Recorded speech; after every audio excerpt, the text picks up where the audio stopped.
I'm talking about the Portuguese Empire. Much can be said. When we think of colonization, when we think of Western lands invading Muslim lands, we think of England and France as being the most, if you like, evil empires. But the fact of the matter is that before them, the Portuguese Empire preceded them.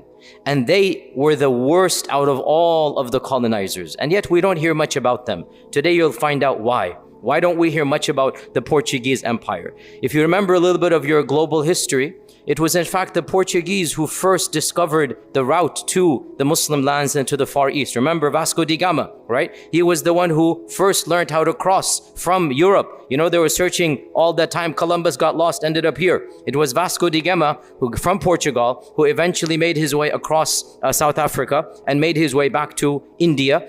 And on the way, he met many Muslims as well in Mozambique and Mombasa and other places in Oman. And so he's meeting the Muslim world. He meets the Indian land, and then the trade begins. Long story, I'm not going to go into all of that. But one thing you should know is that the Portuguese started Western colonization, and they're the ones who set up the infrastructure for the other countries to follow. And the evils that they did, really all the other countries pale in comparison to what they have done. The Portuguese, of course, they colonized so many parts of Africa, including the Muslim lands and sultanates in Mozambique. In Asia, of course, they colonized parts of Oman, parts of Yemen. In India, of course, Goa, as you're aware, the Indians are aware, Goa is, of course, still there's a Portuguese influence in Goa. In South America, Brazil, as you're aware, one of the things the Portuguese did actually, they're the ones who set up African slave trading. All African slave trading, which we think of as the American phenomenon, who set it up? Who's the one who began it? Who's the one who set up the infrastructure? Who's the one who figured out the mechanism, who literally marched into Africa and started purchasing African slaves to export around the world? That is all the Portuguese. It is estimated up to 5 to 10 million people were killed or decimated by the Portuguese invasions. And of course, Portugal therefore became the most powerful empire in its time, the 16th, the 17th century. The Portuguese controlled the spice trade. The Portuguese had the best ships. They had the best navies. What happened to them? How come we don't hear about them? Today we're going to discuss a little bit, and inshallah we can assume, but of course only Allah knows ilm al-ghayb, that in fact it was the dhulm that they did against so many people, especially the Muslims, that brought about their downfall. I want to mention in particular one incident that many people are not aware of, and yet it demonstrates the cruelty of the Portuguese. Remember, Portugal was ruled by Muslims for 250 years. Maybe another day I'll give a khatira about that. There's an entire province of Portugal called Algarve, Algarve, Algarve, Algarve. And to this day, there are many castles in Portugal the Arabs built. To this day, many of the cities in Portugal are actually having an Arabic name. In fact, in Lisbon itself, there is an entire neighborhood that is known that the Muslims lived there until the expulsion. So Portugal is inherently linked with Islam. However, by the time the 1490s come, and they want to expel the Muslims, they have a hatred against Islam. They hate the Muslims with a passion. And so wherever they go, they wanted to make sure the Muslims especially are subjugated. And one of the stories which I want you to think about and reflect and maybe do your own research on, when they entered India and they entered the lands of Goa and other places, the ruler of Calicut at the time, the ruler of Calicut, his title was the Zamorin, that's the title of the ruler of Calicut. He was a Hindu. The Portuguese, Vasco da Gama, this is the same person that the West admires. He demanded that the Hindu rulers cut off the Muslim merchants. The Muslims and the Hindus, I told you this many times, there was not that level of animosity that modern India has. Muslims and Hindus, by and large, they got along fine. And the Muslims of India, the Muslims of Goa and of Calicut were the ones who would purchase from the owners, from the rulers, and then export to Yemen, export to Africa. There was a very strong relationship. So when Vasco da Gama came, he said, I'm gonna allow you to remain ruler, but with one condition. You have to get rid of the Muslims of your land. Expel the Muslims of your land. And the Hindu ruler said, no, these are our allies. They have fought with us. They have lived with us. I'm not going to expel the Muslims. And they mistreated the Vasco da Gama's emissaries. They didn't like him. They kicked him out. They didn't realize the power of the Portuguese. This is all brand new. This is still the same Vasco da Gama. We're not talking about generations from the same person whom the West admires. Listen to what happened. The same guy, Vasco da Gama, wanted to now send a message. You're going to mess with me? You're not going to follow my rules to expel the Muslims? I'm going to show you. So on the way back from Hajj, there was a ship of Hujjaj coming. 450 Hujjaj. The name of the ship is called Miri. It's a famous incident that happened. You can look this up. In English, they say Mirin, but in Arabic, it's called Miri. 450 Hujjaj, including women and children. And these are complete innocent civilians, have nothing to do with what is going on in the land. They're doing Hajj, they've come back.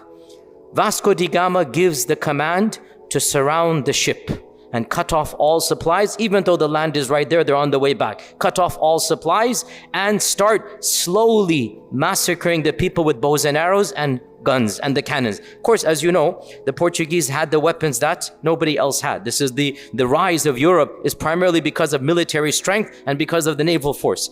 And the Hujjaj took a while for them to figure out what's going on. 4 or 5 days went by, and one by one, the massacre continued, and the Hujjaj began negotiating. We'll give you all of our gold, we'll give you everything. And Vasco da Gama refused to accept any conditions. There is a chronicler from the ship of Vasco da Gama who chronicled in Portuguese exactly what happened. That is available in English. You can read an eyewitness account. Even though they hated the Muslims, this chronicler, he himself said that this was a pitiful sight. What he saw, even his heart melted. Vasco da Gama did not even bat an eyelid.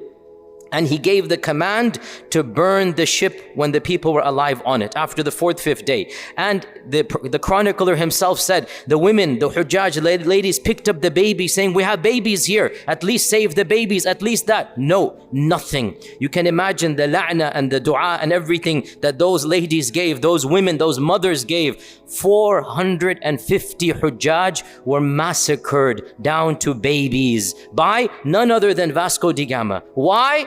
How dare you don't listen to my condition to expel the Muslims. And then of course the rampage began on the land in India itself, Calicut and Goa, as you're aware if you know your history. And then the Portuguese went to all over the world. They went to Macau, they went to China, they established trading ports in China. They began forcing Christianity on the people. That's why there's pockets of Catholics around the world. How did that happen? The Portuguese, by the way, even Muslims in Goa, they destroyed masjids. Of course, Hindu temples, lots of them, even masjids. At gunpoint, they forced people to convert, and they entered what is now Malaysia. There was a sultan there, the Sultan of Malacca, They invaded, it's now called Malaysia, one of those islands. They invaded that sultan, forced him as well to, get rid of his empire, handed it over to them. They caused fitna and fasad everywhere they went. What happened? Subhanallah, one incident occurred that changed the course of history. And I say this because even though we don't bank on miracles, we cannot expect miracles to happen,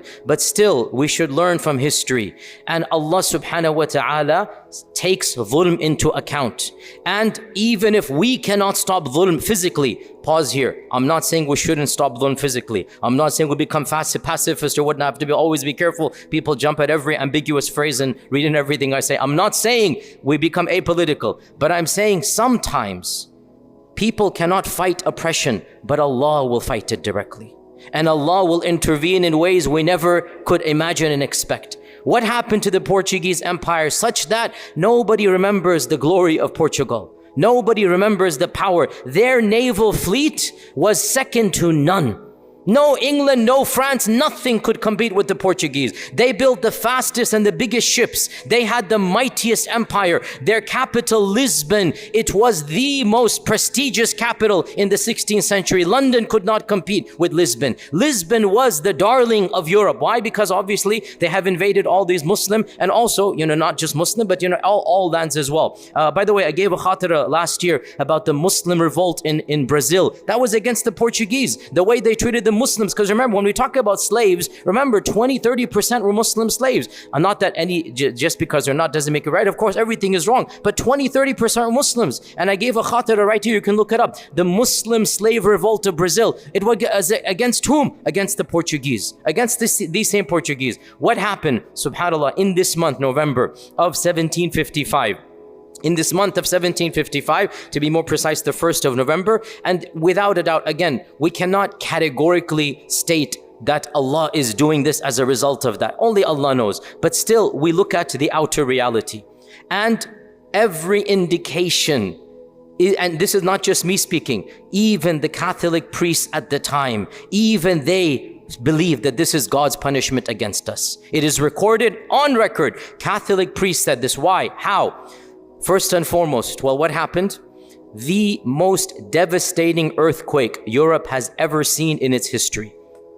And it happened on the 1st of November, 1755, which is one of the most important Catholic festivals. And it happened at 10:30 in the morning, when the entire city, because it's a very Catholic country, it's a very religious country, was in the churches. They were worshiping. And that day, it is called All Saints Day. It is the custom, and to this day it happens, that you light candles and you leave them burning for the saints. And on that day, some things happened that literally changed the course of history. As the people are in their churches, the city is empty, everybody's in the church. The zelzala, the earthquake, occurred.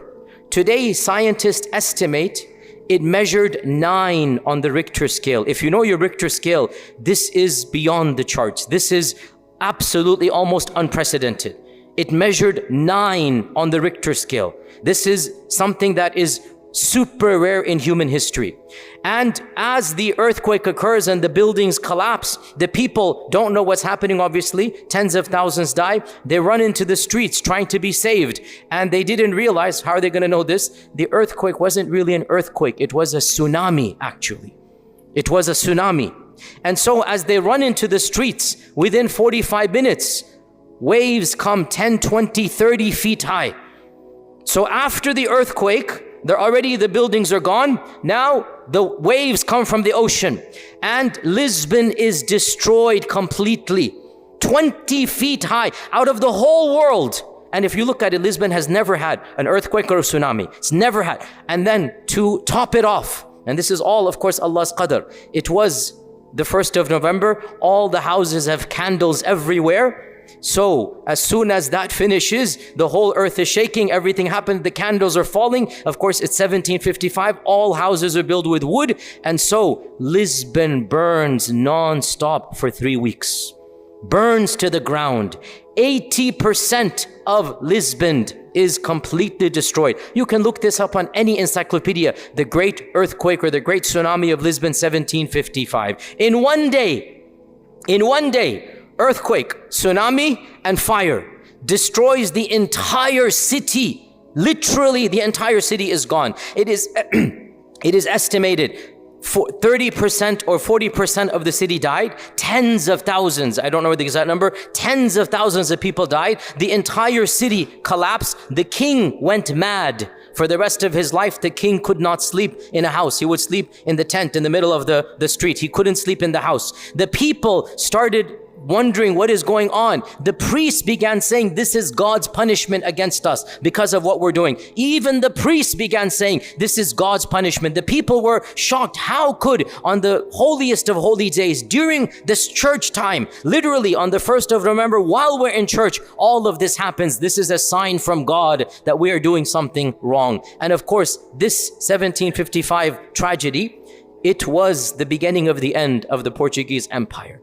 That said, they could not recover one incident. It sent them into a type of shell shock that literally they could not recover after this. And after this, England and other countries began the rise, and Portugal began the descent because of one simple tragedy that Allah subhanahu wa ta'ala had willed. And of course, we cannot, definitively state that this incident led to that. Only Allah knows. But without a doubt, we do state definitively. Allah says in the Quran, that فَكُلًّا أَخَذْنَا بِذَنْبِهِ, every single person, we took him according to his sins. We dealt with him according to his sins. فَمِنْهُمْ مَنْ أَرْسَلْنَا عَلَيْهِ حَاصِبًا وَمِنْهُمْ مَنْ خَسَفْنَا بِهِ الْأَرْضَ وَمِنْهُمْ مَنْ أَخَذَتْهُ الصَّيْحَةُ وَمِنْهُمْ مَنْ خَسَفْنَا بِالْأَرْضِ وَمِنْهُمْ مَنْ أَغْرَقْنَا. Literally Allah saying, some people we sent an earthquake, some people we caused the earth to swallow them, some people we sent the tidal wave, some people we sent, a loud noise against them. Of course Allah's talking about people in the past, but we take an ibrah from this verse, and that is فَكُلًّا أَخَذْنَا بِذَنْبِهِ. We believe that Allah subhanahu wa ta'ala never allows injustice to flourish,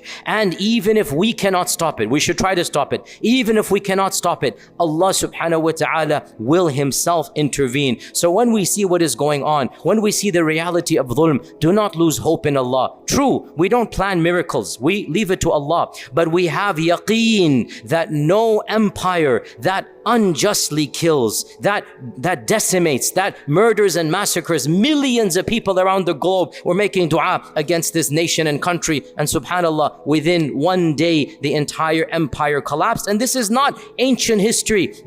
We have eyewitness accounts, we have so many aspects that happened. By the way, footnote here, that this incident triggered many issues that are not relevant to us. Of them, they say, scientists or researchers say, scientists say this was the beginning of scientism. This was the beginning of people studying seismology, studying earthquakes and whatnot. The whole discipline began from Lisbon. Also, by the way, architecture, how to build structures that are going to be resistant. This began over there as well. Also, what is interesting for us, the rise of atheism and the rejection of Christianity. Because the iman of these folks is so weak, when one tragedy happens, the response was, this country, this nation started losing Christianity. How could God send this down on the day of the church? And it literally caused a shift. And as you now know, those lands are very secular. And they say this was the main catalyst that started the rise of secularism and agnosticism. But for us as Muslims, wanted to teach you world history. And of that world history is that even though we don't plan for it, we put our trust in Allah. And we know for certain that Allah ala kulli shay'in qadir. One of the chroniclers, he wrote down,